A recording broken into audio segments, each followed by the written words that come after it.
परमेश्वरी हे अध्याय 17 नंबर आहे.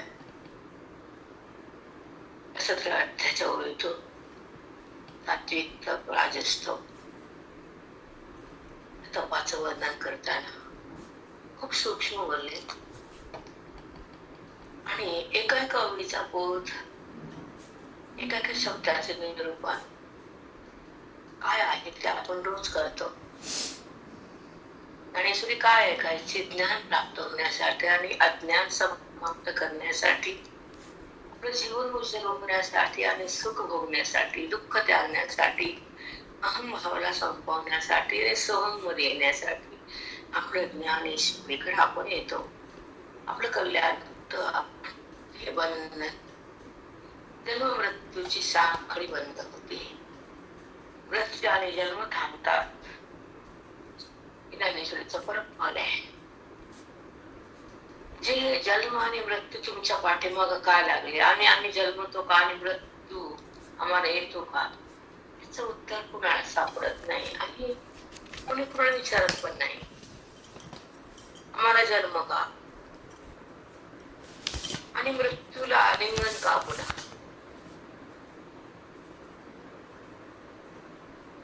हे दोन चक्र थांबणार कधी? नास्तिक लोक मान्य करत नाहीत की त्यांना पुढे काय होईल आम्हाला माहित नाही, आम्ही विचार करणार नाही वगैरे बोलतात ते लोक. ते नास्तिक कक्षेतले असतात, आस्तिक नाही. पण त्यांचा विचार करायची गरजच नाही. पण जे आस्तिक आहेत त्यांना मग हा प्रश्न पडायला पाहिजे की जन्म आणि मृत्यू आमच्या पाठीवर का लागले? त्याला कारण तुमचं कर्म आहे, संचित कर्म साठले. जे तुम्ही कर्म करतात इंद्रियाच्या द्वारे, त्या कर्माचा कर्ता होतात म्हणून त्या कर्माला भोगण्यासाठी तुम्हाला देह द्यावा लागतो. त्याचे उत्तर आहे. समजलं? हो, कर्माचा होण्यास तुम्ही आणलाच नाही, टाकलाच नाही. अहंभावातून कर्तेपणाची उत्पत्ती आहे. ममत्वामधून विकार उत्पत्त होतो. देहाचा संबंध अविद्येमुळे तयार होतो. या तिन्ही गोष्टीचा अहापोह ज्ञानात होतो. तीन गोष्टी प्रेरणा आहे का? ब्रह्मविद्येने मरते, जीव तरतो. पण जो देहाचा संबंध अविद्येमुळे घडतो आणि ती अविद्या ब्रह्मज्ञानाने मरते, हा संबंध संपतो, भगवंताचा संबंध उत्पन्न होतो, ब्रह्मभाव जागा होतो, देवभाव तिथून भस्म होतो आणि आपल्या परमेश्वराची आपल्याला अनुभूती द्यायला होती. जगताची अनुभूती बंद होती, ईश्वरामध्ये बुद्धी तदाकार होती. ती आपल्या सत्तेवर जाते आणि आपल्याला पाहते. तेव्हा ती सुखरूप होते आणि सुखामध्ये राहते. ती हात कधीच नसते. ही जीवनमुक्ताची स्थिती. संसारिकला हे काय नारे, त्यांना काय समजतं ना? जन्म घेऊन वाया गेले लोक. हे त्यांचा विचार करू नये, संग तर धरूच नाही. फालतू लोक स्वतः घाण लोकाला बी घाण करायला बसले असते. समोरचा पुढे चाललाय तर त्याला विनाकारण त्रास. भगवत विना जन्मत बी नाही खात त्यांना. हे एकतर बघू वाटत नाही पुढे गेलं म्हणून, ज्ञान झेपत नाही, अधिकार नाही म्हणून. हे लोक फार त्रासदायक. ज्याला अज्ञान जिवंत ठेवणारे आणि मोहात जगणारे, ईशाला भोगणारे, जगताकडे धावणारे, नाव संसारी. अंगाला चुकलं का? लोकांना मूर्ख बनवते.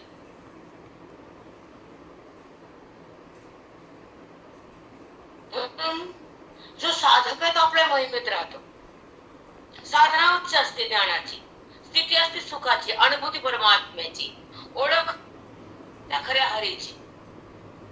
ज्ञान म्हणजे काय? हरीची ओळख समजतच नाही. मूर्ख लोक सगळे चांगल्याला वर येऊ देत नाही. स्वतः गचाळ लोकांना बी घाणी सोडते. ज्ञान नाही ना, गपची बस ना.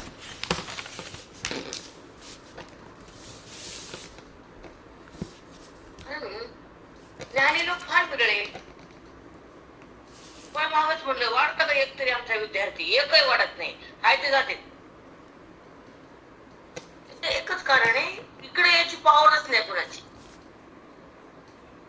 एखादंच येणार ना, हिऱ्याचं दुकान कोण टाकणार रोज उठून? नसके भाजीपाला, कांदे कारले भाजी टमाटे बटाटे 6 महिने टिकतील बटाटे ठेव ठेव. बरोबर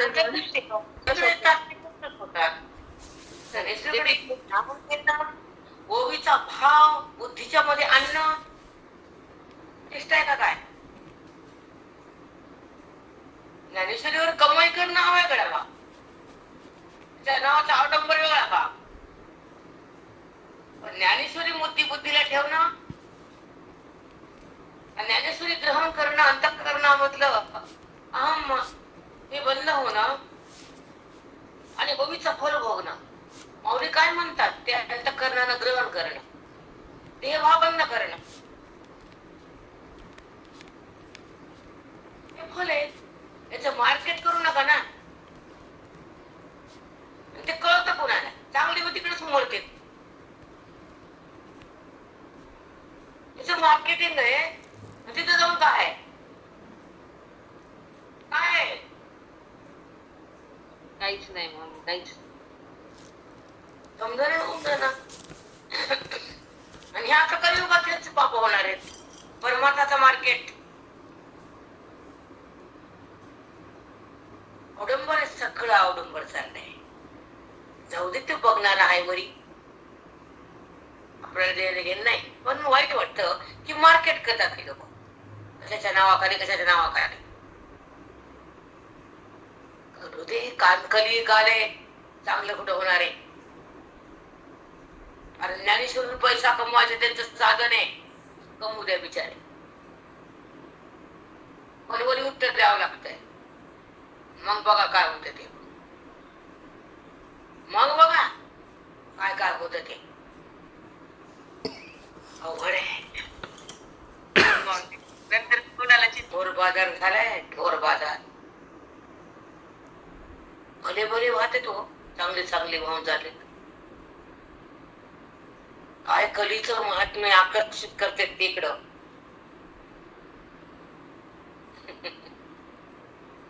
चांगल्याला महत्व नाही, मंगळाला डोक्यावर घेतल्याशिवाय खरं नाही. हे खाली फळाचं महत्व आहे. एकाच्या नावाने एक पोळी भाजत येत. माध्यम पैसा नसावा, काही करा तुम्ही, पण माध्यम पैसा नाही. एवढं कळा बस, बाकी काही नाही आम्हाला सांगायचं. वाईट वाटत पण मुंगीच, आपण मुंगीन ती हत्ती, ती जर मुंगी हत्तीच्या कानाला गेली तर मुंगी मरती. हत्ती मरतो, मरतच राहतच नाही. लहान ज्ञानेश्वरीचं फल काय? ज्ञानेश्वरीची ओवी काय बोलती?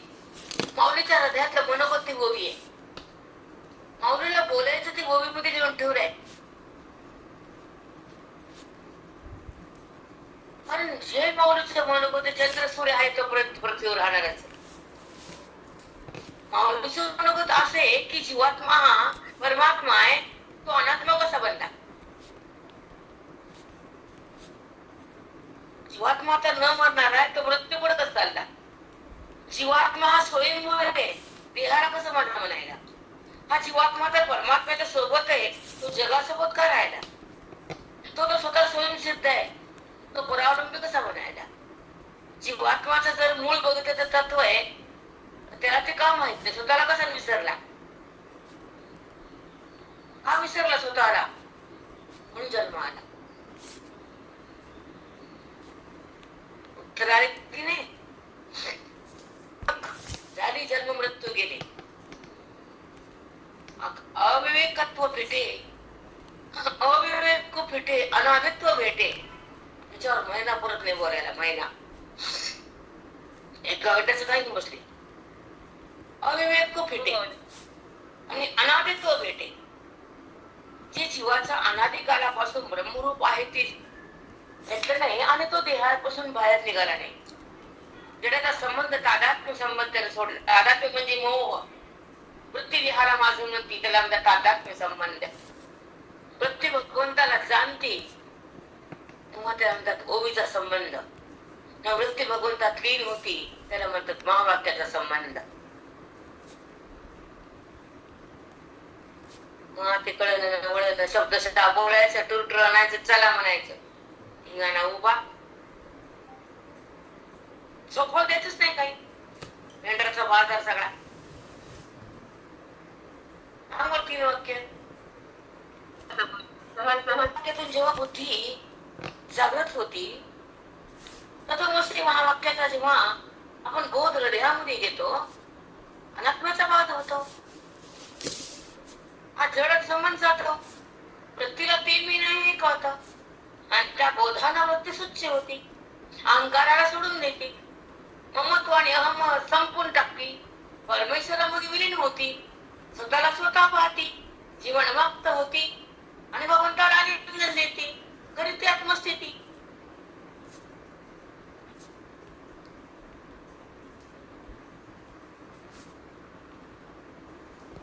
समजलंय का? पाठ करायचं कुठल्या ओव्या झाडाच्या तत्वमसी महावाक्याचा बोध रोज ऐकायला मिळतो माऊली आम्हाला. अवतार का घेतला महाविष्णू भगवंताला? महाविष्णूचा अवतार सखा माझा ज्ञानेश्वर.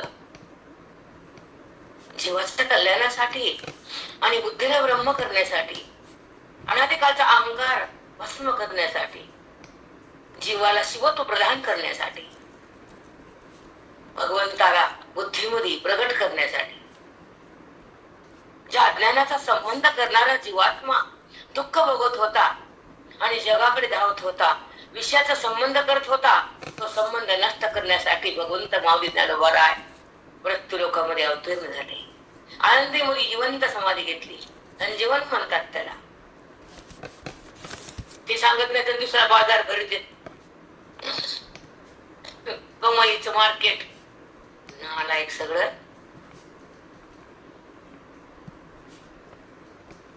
घाण आवडत आहे. पैशाचं साधन करू नका ना.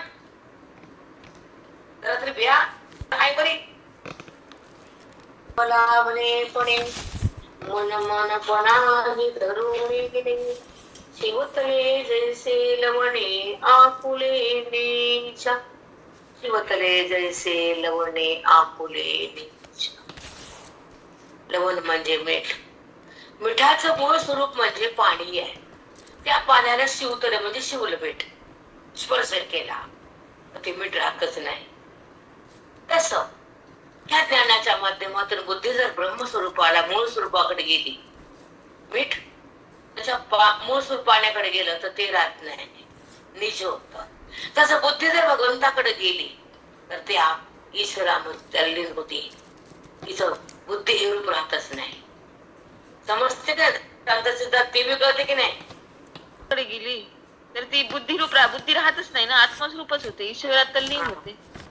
मग ह्याला असं कळणं म्हणजे ओवी लागणं नाही. हो माऊली, असं कळायला तर ओवी लागली. खरंच आहे ना. नुसते बोट भरून जन्मसाठी पाहते. कळलं ना? वळण गेले का नाही जन्म?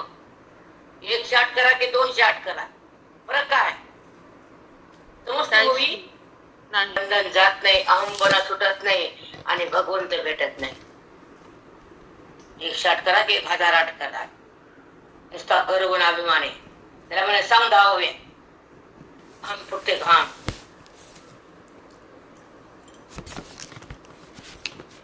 अवडंबराला मान आहे सगळ्या जगात, बाकी काहीच नाही.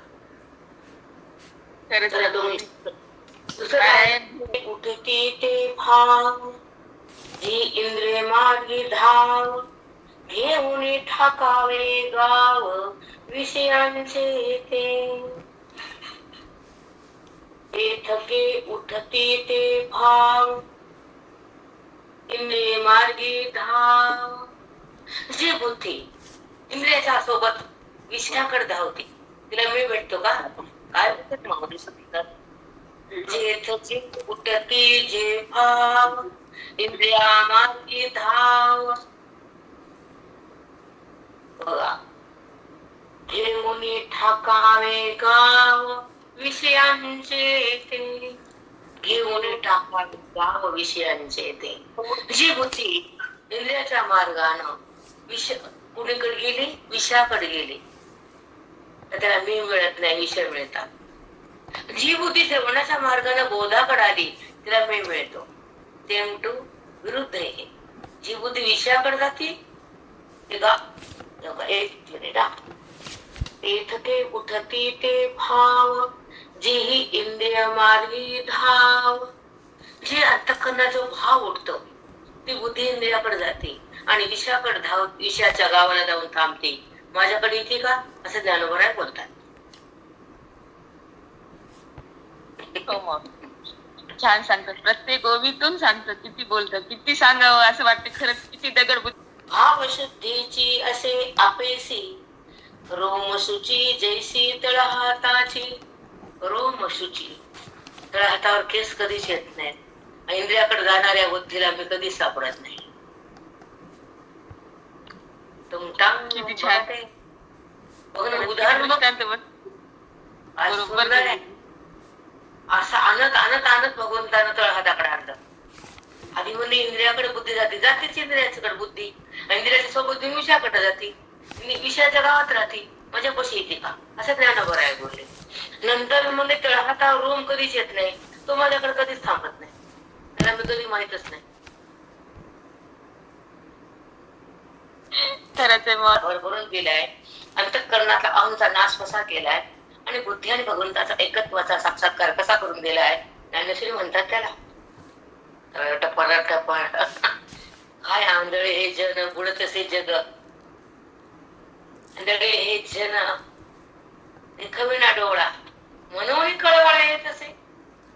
या परमार्थामध्ये जेव्हा आपलं अंतःकरण तसं देहात राहतं, तर तो परमार्थ काय कामाचा,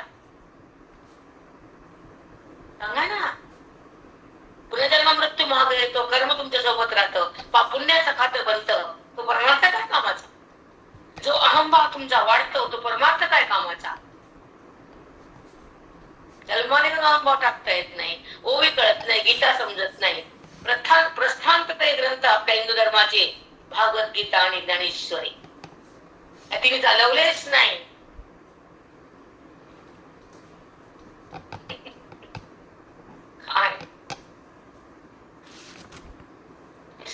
समजतं सगळ्याला, सबके समजने की बात नाहीये, सबके बस की बात नाहीये. हिरा सगळं घेऊ शकत नाही, हिऱ्याचं मार्केट सगळ्या गावात नसतच. हे नासके कांदे पालक भाजी गल्लोगल्लीला आहे गाडी, ऐकले गल्लीला गाडी, गल्लीन गाडी नाही. हो माऊली, गल्लो गल्ली आहेत, पोत्यानं मिळते ते, त्याला काही कमी नाही. किती पोते घेऊन जाते.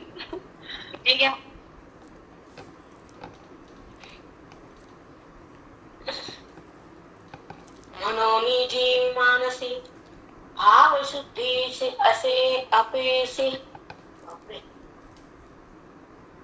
रोमशुद्धी जैसी तळहाताची.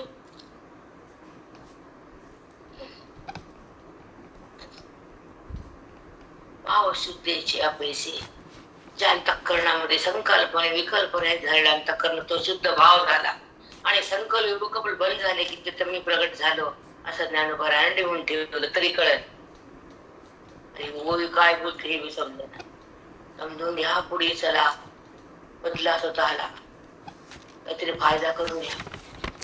त्याच्या काळ पूर्ण झाली, माझा आला कसा वाया गेला. मोठा धरून काय चिंतन करा, ओवीचा प्रसाद घ्या, स्वतःची बुद्धी बदला. करू नका म्हणत नाही, पण असंच जाणून करावंच लागतं. म्हणून आम्ही पाप घेत नाही कुणाची, मला गरज नाही कुणाची पाप घ्यायची. पण ह्या ओवीच्या भावाचा तसं चिंतन केल्यानंतर आत्मसाक्षात्कार होतो आणि भरा टारा वाचल्यावर काही कळत नसतं. कळत आहे मला, बोला. नाही काय बोललेच माऊली. जिथं संकल्प आणि विकल्प अंतःकरणाला सोडून गेले, ते अंतःकरण भाव शुद्धी झाली. तिथं संकल्प येत नाही, विकल्प येत नाही, तळ हातावर केस बी येत नाही. तसं ज्या अंतःकरणात संकल्प उत्पन्न होत नाही, विकल्प उत्पन्न होत नाही, तर ते मी प्रगट झाल्याशिवाय राहत नाही. हे माऊलीचं वचन आहे बोलण्याचं. काय हो माऊली. बघा तुम्ही कसा सुंदर भाव वाटते. खूप सुंदर, खूपच सुंदर. सगळ्या मनातली घाण गेली ना. आधी मन किती घाण होतं, संकल्प विकल्पाच्या जाळ्याने नुसतं घाण करून टाकलं. पण त्या आत्मबोधानं सगळं स्वच्छ झालं, एकदम छान. तिथं मग भगवंत प्रगटल्याशिवाय कसा राहील? आहेच तो तिथे, पण आपणच पाहिलं नव्हतं. आणि असं कळणं महत्वाचं आहे, आणि हे कळत नाही. ह्या कळणाऱ्याला जगाला ते कळत बी नाही, हे बी कळत नाही. मेंढराचा बाजार भरत राहते, हजारो लाखो मेंढराचा बाजार. खरंच नाही. काय बहु बोलो अर्जुना, जे हे दशा हे म्हणा, ते मनस्त विधाना पात्र होयते. मनाचं खरं तपाला पात्र होणार अंतःकरण हे असं असतं. मनाच्या तपाला पात्र होणार अंतःकरण असं असतं. संकल्प विकल्पाला सोडून शुद्ध आणि भाव शुद्ध होतो. त्या ठिकाणी मी प्रगट होतो आणि मन माझ्यामध्ये एकत्र येतं. आम्ही दोघं एक होतो. तेव्हा बुद्धी मला जाणून माझ्यापाशी राहती आणि माझ्या सुखाचा भोग घेती. विशेष सुखाचा त्याग होतो. वृत्तीला हे खोटं सुटल्या जातं आणि खरं भेटल्या जातं. तिचा आणि माझा संबंध होतो आणि जगताचा भावबंध होतो. अनात्माचा परित्याग होतो, आत्मसाक्षात्कार होतो. तेव्हा बुद्धीला चमत्कार होतो, तिला सुखाचा संबंध होतो, दुःख तिथं बंद होतं, त्याला आत्मसाक्षात्कार नाव येतं. हे वेदाचं गणित आहे, हे तुला मी सांगितलंय. बोलू अर्जुना, अर्जुन तुला किती सांगू? काय बहु बोलू अर्जुना, जे हे दशा हे म्हणा. ही दशा मनामध्ये तयार होण्यासाठी सोपं आहे का रे? जे हे दशा हे म्हणा, ही आत्मस्थितीची दशा मनाला येण्यासाठी सोपी का? नाही. हे मनस्तपो विधाना पात्र होऊन येतो. अशा मानसिक तपाला जो पात्र होतो तेव्हा मनाची अवस्था बदलते आणि ही दशा मनाची जाती आणि आत्मस्थिती तिथे प्रगट होती. तेव्हा ते मन रामाला भेटतं आणि त्या मनामध्ये राम प्रगटतो. ही दशा सोपी नाही अर्जुना.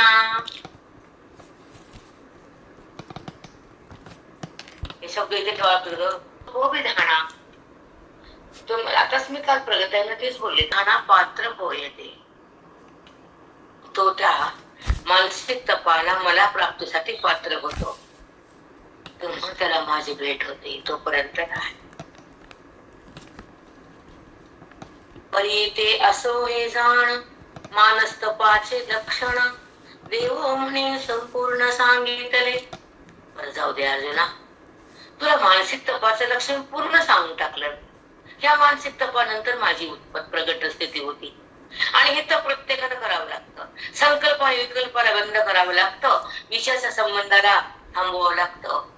माझ्या रूपाला प्रगट करावं लागतं आणि माझा अभ्यास करून चिंतन करता करता बुद्धीला माझ्याकडे आणावं लागतं. हे ज्ञान झेपावं लागतं. अधिकाराला उंच न्यावं लागतं. सगळं सतत करावं लागतं. मनाचा निग्रह व्हावा लागतो आणि मानसिक तप वाढवावं लागतं. तेव्हा तुझं मन माझ्यामध्ये रमतं आणि त्यांना त्या तपामुळं मी तुला भेटतो आणि दोघांचं ऐक्य गुरु करतात आणि महावाक्याच्या संबंधानं तुला माझी प्राप्ती होती आणि मनाची तृप्ती होती आणि त्या ठिकाणी दुःखाची स्थिती जाती आणि बुद्धी सुखरूप होती. तेव्हा तुला माझी भेट होती. तो हे जाण मानस तपाचे लक्षण, देव म्हणे संपूर्ण सांगितले. हे जाऊ दे, तुला सांगितलं. हे मानसिक तपाचं लक्षण तुला संपूर्ण सांगून टाकले. काय ठेवलं नाही अर्जुना. असं भगवंत अर्जुनाशी बोलतात, संवाद साधतात. एवं देवाच्या चित्ते जे पतिले त्रिविधत्वाते, ते सामान्य तपतु ते परसविले. हे जे सामान्य तप आहे ना, देवाच्या चित्ते, देहानं, वाचेनं आणि चित्तानं, त्या तिन्ही भागानं जे केलेलं माझं तप आहे, सामान्य तप आहे, ते तुला सांगितलं. अजून पुढचं तप सांगायचंय, ते तुला बोलतो. देह वाचा चित्ते एका शब्दावर जोर देत जा. तुम्हाला घरामध्ये लक्ष असतं, ही काय बोलली, ती काय म्हणली, तिथं जोर देता तुम्ही. आणि माऊलीच्या शब्दावर नसतं जोर. देह वाचा चित्ते. एकदा वाचलं की बसावं पिठ. का बरं बसत नाही? का काळा वाचला की कळतं का आपल्याला? तुम्ही म्हणता ते बरोबर आहे. संसारातलं बरोबर लक्षात राहते. काय काय एवं देह वाचा चित्ते जे पतिले त्रिविधत्वाते पातले त्रिविधत्वाते ते सामान्यत पतुते परसविले. ध्यान वाचेने चित्तानं ते तप केलं, त्याला मी सामान्य तप सांगितलंय. तुला पुढचं तप सांगायचंय आता. बोला देवा, असं अर्थात बोले भगवंताशी. आता गुणत्रय संगे हेच विशेष त्रिविध दिगे तेही ऐक चांगे प्रज्ञा बळे. प्रज्ञा म्हणजे बुद्धिमंत आहेस तो, श्रेष्ठ बुद्धीमध्ये तू. आता तुला काय सांगणार आहे? गुणत्रय संगे, 3 गुणाच्या सोबत असलेल्या बुद्धीनं काय करते ते कसं तप आहे ते तुला सांगायचंय. आधी देह वाचा चित्ते तप सांगितले, आता गुणत्रय संगे सांगायचे. साधे साधे शब्द कळतात, बोट भरून वाकडे वळत बोट तरी कळत बायांना. आणि बाया छाया बोलती, याला का पूजा करू काय पाहिजे घेतलं. आता गुणत्रया विभाग आहे. आता त्या गुणाचं तुला सांगणार आणि तुला तिथून बाहेर काढ. अगोदर देहवाच्या तप झाल्यावर तुला गुणातून बाहेर काढता येतं. आधी देहवाच्या चित्ताचं तप आपण करून घेतलं, आता गुणातून तुला बाहेर काढायचे म्हणून देहवाच्या चित्ताला मी तप करून घेतलंय. वन बाय वन कसं करतात माऊली बघा. हो माऊली, टप्प्याटप्प्यानं सगळं. आधी सामान्य तप सांगितलं, आता विशेष तप सांगणार आहे. छान सांगितलं. काय सुंदर बोल आहे. काय माऊलीचा बोध आहे. काय जाते का बुद्धी हलते का इकडे तिकडे सरकते का सांगा. तुम्ही आत्मश्री बघतात, कुठं जात नाही म्हणून तुमचं जाता का सांगा. हे जी विशेष त्रिविध दिगे तेही ऐक सांगे प्रज्ञा बळे. आता हीच बुद्धी त्या गुणासोबत कशी राहते आणि गुणाचा आविर्भाव कशी करून घेते, गुणाला सोडण्याची कशी रीती आहे, गुणाचा संबंध कसा होतो, गुण बुद्धीवर कसा हवी होतो आणि गुणामध्ये येऊन बुद्धी काय करते आणि गुणाला टाकून बुद्धी कशी असते हे तुला मी सांग. एका अवीच्या माध्यमातून ज्ञानपर आहे त्या सृष्टी जन्मलेल्या जीवाचं कल्याण करण्यासाठी बोधाचा साठा पाठवला आपल्याकडे. तो साठा हृदयात साठवायचा आणि आपलं कल्याण करून घ्यायचं. अंतःकरणातला अभिमान तुम्हाला कसा नाशाकडे नेतो, देहाचा संबंध कसा वाढतो अविद्येमुळे आणि ब्रह्मविद्येमुळे बुद्धी देहातून कशी बाहेर येते, गुणामध्ये का राहते, गुणाचा संबंध का होतो आणि गुण बुद्धीला काय करतात आणि जेव्हा गुण संपतात तो बुद्धी कशी होती. ज्या ब्रह्मज्ञानाच्या चिंतनातून बुद्धीमध्ये असलेल्या गुणाचा आविर्भाव भस्म होतो, मन शांत होतं, गुणाच्या पलीकडे जातं, हे परमात्म्याला पाहतं. मग परमात्मा आहे असं त्याला कळतं, देह नाहीच आहे असं बुद्धीला अनुवाद करता येतो आणि तेव्हा तो अनुभव तिला चाकता येतो. पण गुणाला सोडल्यानंतर परमेश्वराचा स्पर्श पण भोगता येतो.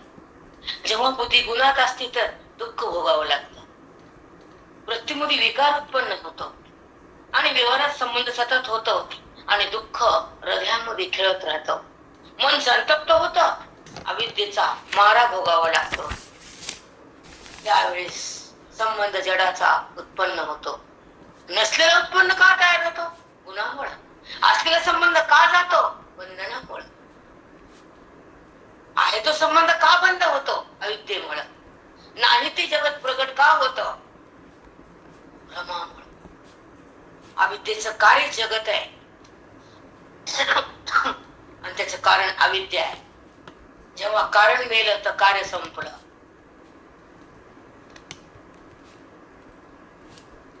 कारण मरावं लागतं, मारावं लागतं. अविद्या हे जगत दाखवण्याचं कारण आहे. देहाचा संबंध दाखवणारा अविद्या हे कारण. बुद्धी देहाला माझं म्हणते हे विद्या कारणे. वृत्ती हे कार्य आहे. उत्पन्न होते देहाकडे जाते. पण जेव्हा त्याचा बाध होतो ब्रह्मज्ञानानं, ती शुद्ध होती बोधानं, ती स्वतःला जाणते वेदानं, आणि ती ब्रह्म होती आत्मचिंतनानं. रामकृष्ण हरिताई. साष्टांग सद्गुरु माऊली. हेच विशेष त्रिवेद रे. आता श्लोक 17. श्रद्धया परया तप्तं तपस्त्र त्रिविधं नरे अफलाकांक्षीर्वियुक्ते सात्विकं परिचक्षते. अफलाकांक्षी वीर्यज्ञे केलेल्या कर्माच्या फळाच्या अपेक्षा रहित जे कर्म करता असतो तो करता हा सात्विक तपामध्ये एकरूप होतो. तेव्हा ते तप बनतं. ते तप सात्विक असतं. अफलाकांक्षीर्वियुक्ते अफलाकांक्षीर्वियुक्ते सात्विकं परिचक्षते. श्रद्धया परया तप्तं तपस्त्रा त्रिविधं नरेः. काय वाचित तपस्ता त्रिविध सांगितलं बरं का. श्रद्धया परया तप्तं तपस्ता त्रिविधं नरेः. नरे म्हणजे माणूस, आपण मनुष्य योनी. या मनुष्यापासून 3 तप घडतात. काय वाचिक आणि मानसिक. बरे बोललो ते डबल खाली आले. मग ते तप काय करतात, कोणचा यज्ञ घडून देते. अफलाकांक्षीर्वियुक्ते केलेल्या कर्माच्या फलाचा परित्याग करणारी वृत्ती. त्या वृत्तीचं तप कोणता घडतं अर्जुना. सात्विक. सात्विकं परिचक्षते. ते तप सात्विक घडतं. ज्या इंद्रियाच्या केलेल्या कर्मातून वाचेनं कायेनं मनानं जी क्रिया कर्म घडतं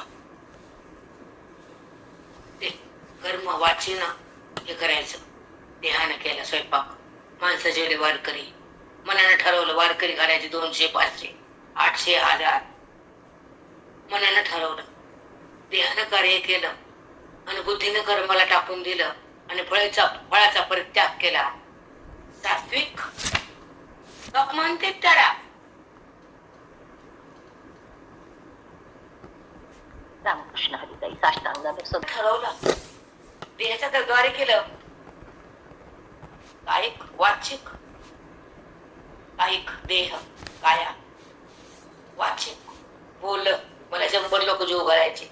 मनानं ठरवलं आणि तिन्हीतून बाहेर काढले. कायानं केलं, मनाने त्यानं करून घेतलं. वाचेनं त्यानं दिलं बुद्धी आणि मनानं त्या फलाची इच्छा सोडली. तीन एक तप झाले. कायिक वाचिक मानसिक. आणि मग हे सात्विक तप घडलं. करू शकतो माई. हे तुम्हीच करू शकता. कीर्तनाच्या द्वारे एका शब्दाचा भावार्थात बुद्धीला झोकून दिलं तर बुद्धीला ब्रह्मरसात नेता आलं. तिचं भाग्य उदय झाला. ब्रह्मरसात ती गेली. स्वतःची मुक्ती तिने भोगली आणि सक्ती तिने त्यागली. ही भेट पांडुरंगाची ओवीनं करून दिली. हे कळायला पाहिजे प्रगती काही. हो ना. वाचून जन्माचं फल नाही. तेच फलासाठी आपण आलो ना. एवढं तरी कळतं भाग्य. की श्लोक काय सांग. अफला कांक्षीर वियुक्ते सात्विकं परिचक्षते. काय हे काय बोलले, हे शब्द काय आले. त्याचा फळ हे की कायेनं वाचेनं मनानं केलेलं इंद्रियाच्या द्वारे देहाच्या द्वारे कार्य हे बुद्धीतून बाहेर जातं. कार्याचा बुद्धीचा संबंध नसतो, निष्कर्म होतं आणि फलाचा परित्याग बुद्धी करते. फळ नको म्हणते मला.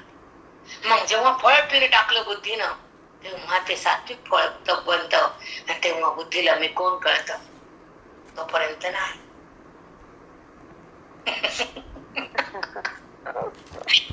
चित्तपत्रिविध तरी हे चित्तपत्रिविधा जे दाविले तुझ प्रबुद्धा तेच करी पूर्ण श्रद्धा सांडोनी फळ, तेच करी पूर्ण श्रद्धा सांडोनी फळ.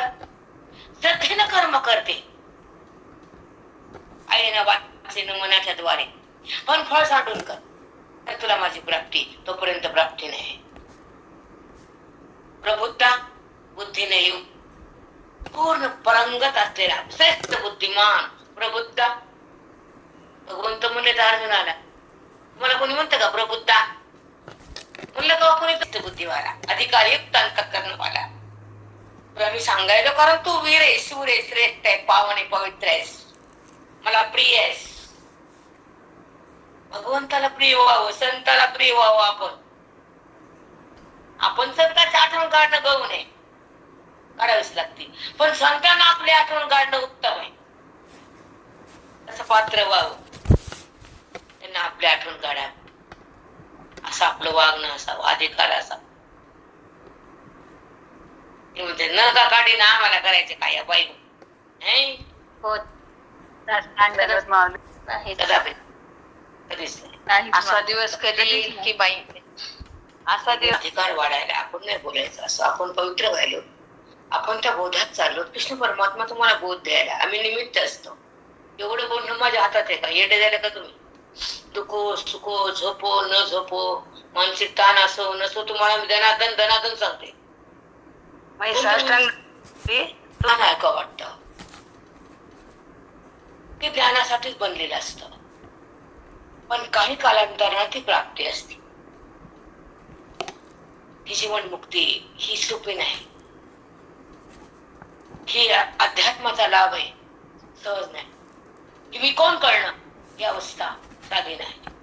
आज परमात्मा आहे त्याची जाणीव होणं एका क्षणात होतं, पण तो क्षण आयुष्यात कधी लागतो ते माहित नाही.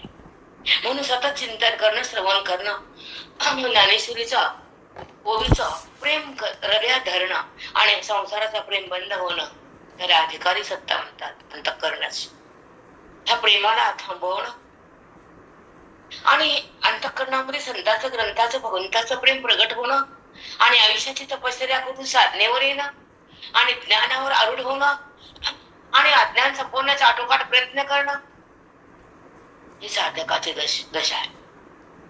साधक हा देहावर उदास असतो, संताचा दास असतो, तो संसारात खास असतो, त्याच्या जवळ कृष्ण परमात्मा असतो. त्याला कोण्या मंदिरात जायची गरज नसते. कशाला जायचं? जरी गेलं बिघडत नाही, न गेलं तरी बिघडत नाही. खरं संबंध ईश्वराचा झालाय.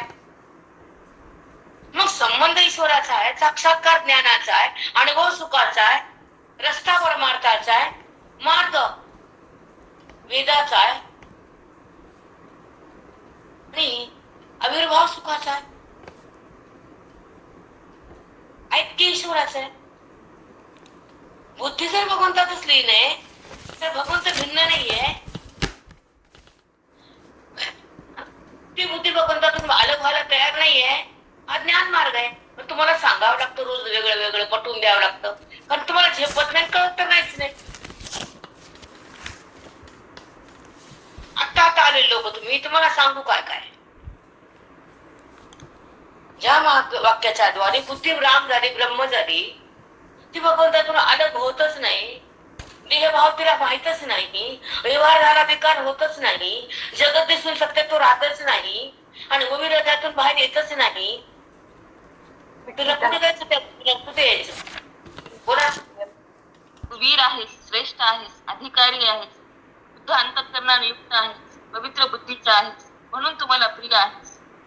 अंतःकरण जेव्हा संसारातून आयुक्त होतं, ते अंतःकरण उदार होतं. ते फक्त ज्ञानासाठीच असते. अध्यात्माचा लाभ होणं सहज नाही, ती कोण कळणं साधन आहे आणि आतल्या परमात्म्याची जाणीव सोपं नाही. ती क्षणात होते, पण तो क्षण येण्यासाठी आयुष्य अध्ययनात, चिंतनात घालवावं लागतं. त्यासाठी ओवीचं प्रेम हवं, अधिकारानं सक्तीला थांबवावं लागतं. संतांचं, ग्रंथाचं प्रेम तेव्हा त्या हृदयामध्ये प्रगटतं. आयुष्याच्या साधनेनं ज्ञानावर येता येतं. अज्ञानाला संपवतो तो साधक देहावर उदास असतो. आतल्या आतच तो कृष्ण परमात्म्याचं दर्शन घेतो, कारण तो संताचा दास असतो. त्याचा विश्वास साधूवर खास असतो. त्याचा संबंध ईश्वराशी असतो, देहाशी नाही. तेव्हा साक्षात्कार ज्ञानाचा होतो, अनुभव सुखाचा येतो. रस्ता हा परमार्थाचा असतो आणि मार्ग वेदाचा तो ठरतो. तेव्हा आविर्भाव सुखाचा होतो, हा ज्ञानाचा मार्ग असतो. महावाक्यानं बुद्धी राम झाली, तिला देहभाव माहीतच नाही. व्यवहार झाला तरी विकार होतच नाही. जग दिसतं पण सत्यत्व नाही आणि ओवी हृदयातून जातच नाही. तो साधक साधना परिपूर्ण करून साध्याला प्राप्त होतो. साष्टांग एका सात्विक म्हणावं लागतं बरं ना. असेच लोक सात्विक असतात. कशा असतात देवा? जे पुरतिया सत्वशुद्धी, अचरी जे अस्तिक बुद्धी, ते तयाची वा प्रबुद्धी सात्विक म्हणी. थांबते. किती वाजले बघा? ज्ञानदेव तुकाराम आणि एखादा पण